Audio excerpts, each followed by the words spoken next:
platypus. What an unexpected surprise. And by unexpected, I mean completely expected! Welcome to MsMojo, and today we're counting down our picks for the top 10 best voice acting performances in Disney Channel shows. It's nothing to be ashamed of, Dipper. Your voice is hilarious! For this list, we'll be looking at voice actors who completely brought their Disney Channel characters to life. Which character do you think consistently had the best delivery? Let us know in the comments. Number 10. Alan Tudyk as Ludo, Star versus the Forces of Evil. Ludo! You're back? Oh, Ludo's back! Yes, I am! I tossed you into the abyss! She tossed you into the abyss!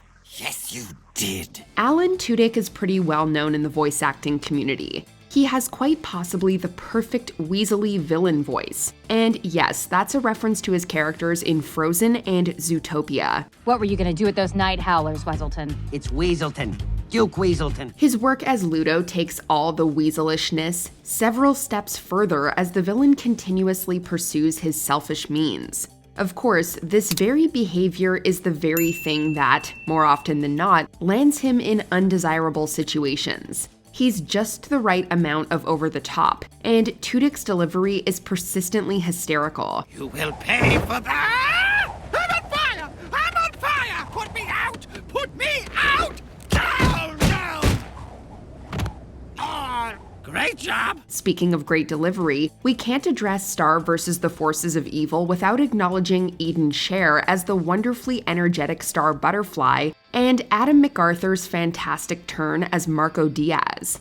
What? Huh? You have a wand? You both have wands?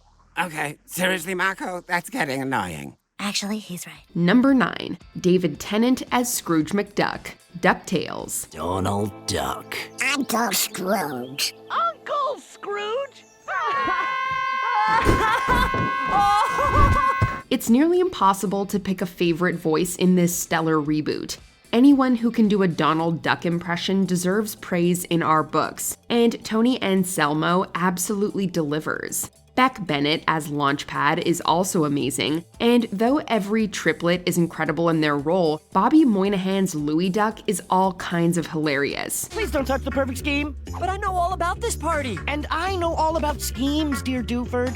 All you have to do is listen to me and sign this legally binding contract giving me half of any money you make after you give him. With that said, a better Scrooge McDuck could not have been cast. But now that smug stack of stalagmites has to deal with Scrooge McDuck. Okay, so instead of spending Christmas in a billionaire's mansion waiting for Santa Claus... That man is not allowed in my home. He knows what he did. David Tennant sweats talent, and while the natural Scottish accent is certainly beneficial, nothing but raw ability could influence his reading of the lines. Tennant's warmth and impeccable timing make a character that was once not so revered now impossible not to love. Now this mountain is gonna throw everything she's got at us. But it'll be worth it when we find the treasure of Mountain Everest. There is no treasure of Mount Everest. Nope, Louis out. Already gone. Number 8. Eden Espinosa as Cassandra, Rapunzel's Tangled Adventure. While Mandy Moore and Zachary Levi reprise their roles from the film, it's Eden Espinosa who stands out as the shiny new character. If Rapunzel was missing anyone in her life, it was definitely a platonic confidant, and Cassandra fits the role beautifully. Rapunzel, I want to trust you, and I trust that you trust Eugene, but I don't trust Eugene, and if I can't trust Eugene, I can't trust you, and you're just going to have to trust me. Trust me, that logic tracks. Espinosa's voice is perfect for Cassandra's fighting spirit, and it's safe to say she shines most in dramatic scenes. Raps, look around. We failed. I've failed. No, you can do I can't do anything! Why won't you just give up on me? Can't you see what I've done? Look around you! This is all my fault! Although her personality is strong from the beginning, as the series progresses, Cassandra is probably the character who gets the most development. This is a one-of-a-kind vase. Of course you would pronounce it vase, Cassandra. Yeah, vase vase. Whether she's arguing with Eugene, protecting her Rapunzel, or being led astray by dark forces, Espinosa manages to convey it all with natural realism. Anyone else low-key getting Spinelli vibes from Recess? Stupid, lousy, rotten basketball with its stupid, lousy, rotten rules! Will you stop you don't. I got Finster's pager number on speed dial. Fine. Number 7, Justin Felbinger as Sprig Planter, Amphibia. Hey, I'm her bestie too. I guess that makes me your bestie-in-law. Does it?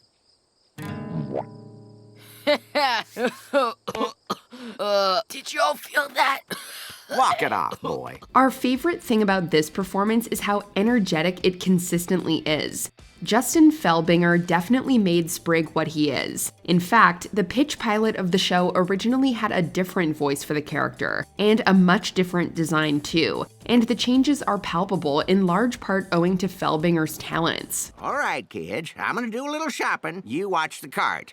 You got it, Hop Hop. I'll defend this cart with my life! He brought out Sprig's perpetual youthful excitement and spunk, and also matched the humor and tone of the show flawlessly.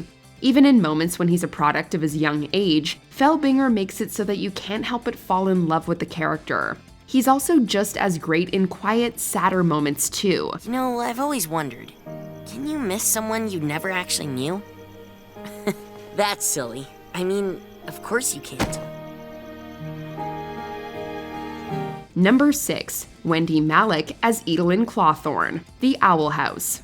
Every voice in The Owl House is well-fitting, but Wendy Malik as Eda feels especially so. Eda refuses to conform. She's not part of the whole coven where all the other witches are supposed to come and be told how to behave. We were never caught because we're too slippery. Malik's cadence and vocal inflections are absolutely perfect for the kind of character Eda is when we meet her. A con artist who's seen too much, not to mention wonderfully rebellious, there's something about her that immediately likens her to our favorite wine aunt. Oh, look at us lose. King and I don't have much in this world. We only have each other. So if that dumb crown is important to him, it's important to me. And besides, us weirdos have to stick together, you know? Malik puts everything into the character, and it really pays off. Every single line Eda delivers is one to write home about. Her comedic abilities are far-reaching, but she also knows exactly how to convey strong emotions. Eda, do you have kids?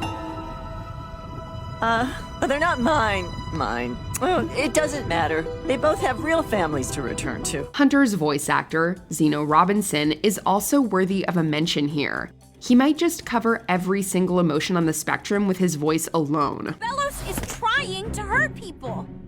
He was just perfecting sigil magic. Besides, maybe he's remembering things wrong. Who knows how mindscapes work? I thought you did. Well, maybe I'm an idiot. Number 5, J.P. Manu as Kuzco, the Emperor's New School. The downright comedy of J.P. Manu is really not talked about enough. This kind of over-the-top flair was rarely seen in animation at the time, and we still have yet to reach quite the same level of Manu's performance even today. Chicha's not angry, is she? Smile, Chicha. You know, not everyone is so understanding when it comes to having an emperor in their life. It probably has something to do with his breaking the fourth wall, but we just lived for Kuzco no matter how vain, selfish, or dense he could be. Speaking of dense, there are few himbos we cherish as much as Kronk, a role Patrick Warburton knocked out of the park, or, out of the Empire. You know, I can't wait. I gotta see my midterm grades. I'm opening my envelope now. Stop! No opening. We wait for Melina. Why? Because she's a hottie. Oh. Well, I thought maybe it was because she's a good friend and we like to do things together. Whatever. We also would be crazy to leave out a mention of Eartha Kitt's Yzma. She was so irreplaceable, the show was actually canceled after her death in 2008. Welcome to the empire that only I command. Ismopolis. Number 4, Jo Marie Payton as Sugar Mama, The Proud Family. Sugar Mama was hands down the best character on The Proud Family. She had the best lines, the best delivery, and was always ready for a fight. Hey, you biscuit head coach! Put my grandbaby in the game! Some of the funniest moments on the show arise from her tireless back and forth with Oscar, played flawlessly by Tommy Davidson. Yeah, y'all never do anything special when I come over to visit. That's because you're always here, Mama. You do something special every day, it's no longer special. It's just old, tired, and annoying. It's safe to say they both understood the assignment. Still, whenever Sugar Mama is seen on screen, we know we're in for a good time. I have the two most coolest parents in the The two dumbest parents in the world. Who would give a teenager a credit card? Absolutely no one is safe from her roasting, and definitely not outsiders. This remains true in the revival too. One reaches a point in life where they no longer care about how they're perceived by others, and Penny's grandmother made it easier for us to adopt some of that attitude too. Number 3, John DiMaggio as Dr. Draken, Kim Possible. Choosing a favorite Disney Channel villain is certainly a tough feat. Well, I wouldn't give for that kind of single-minded focus. Hey, what's that over there? Dan Povenmire as Dr. Doofenshmirtz was definitely a contender for this entry, but in the end, we went with John DiMaggio as Dr. Draken. So, Kim Possible, I'll bet you're wondering what horrible fate I've devised for you this time. Surprise me. Ooh, you teenagers and your sass. Just wanna, wow. DiMaggio is another one of those voice actors who is in so many acclaimed cartoons and always nails his roles. For instance, he also plays Draken's cousin, Eddie or Motor Ed. Here's a Motor Ed style. Business up front, party in the back. It's the calm before the storm. You wouldn't know it just by listening, since the voices are so wildly different, but it's a true testament to DiMaggio's range. He somehow knows exactly what a character should sound like and is absolutely masterful with his delivery. You think you're all that, but you're not even close! Number 2, Jason Ritter as Dipper Pines, Gravity Falls. Kristen Schaal is frequently applauded for her unique voice in the cartoon scene, as she should be. She brings so much to Mabel, and the character would probably not be as beloved without her phenomenal interpretation. I apologize for my brother. He came down with the case of the grumpy grumps. Creator Alex Hirsch also has this impressive, uncanny skill of completely transforming his voice. We couldn't imagine anyone else taking on Grunkle Stan, Seuss, and Bill Cipher with as much energy and dedication. Sure are a lot of stars out tonight. Well, this is getting weird. With that said, Dipper can sometimes fall to the wayside, despite also having the perfect voice for his character. In case you've already forgotten, Pacifica Northwest is the worst. And that's not just jealousy talking. I'd say that to her face. I need your help. You're the worst. Jason Ritter brings dry wit and true wholesomeness to Dipper. He takes him seriously and also manages to make the character's awkwardness endearing. Are you saying my voice cracks? My voice doesn't crack. Dude, no offense, but it cracks so much we've already made a techno remix out of it. Nice to meet you. My name's Dipper Pines. Fine. Nice to meet you. Fine. Do I really sound like that? He was truly the perfect choice and clearly embraced every part of the role. Before we continue, be sure to subscribe to our channel and ring the bell to get notified about our latest videos. You have the option to be notified for occasional videos or all of them. If you're on your phone, make sure you go into your settings and switch on notifications. Number 1, Vincent Martella as Phineas Flynn Fletcher, Phineas and Ferb. There's no shortage of voices to love in this show. Every character really deserves a special mention, but Vincent Martella as Phineas is definitely the standout, especially when you hear his voice in real life. That's the coolest thing, that they name their pet after characters on the show, especially, the character I'm involved with. We're not sure what we expected a triangle-headed boy to sound like, but Martella somehow picked exactly the right mix of geniality, cheer, and brilliance. Ladies and gentlemen, boys and girls, my brother and I are here today to give you a thrilling display of escapement arts as we attempt to extricate ourselves from this, the most complicated trap ever devised by man or child. Incidentally, we'd be remiss to skip over Ashley Tisdale's performance as the iconic Candace.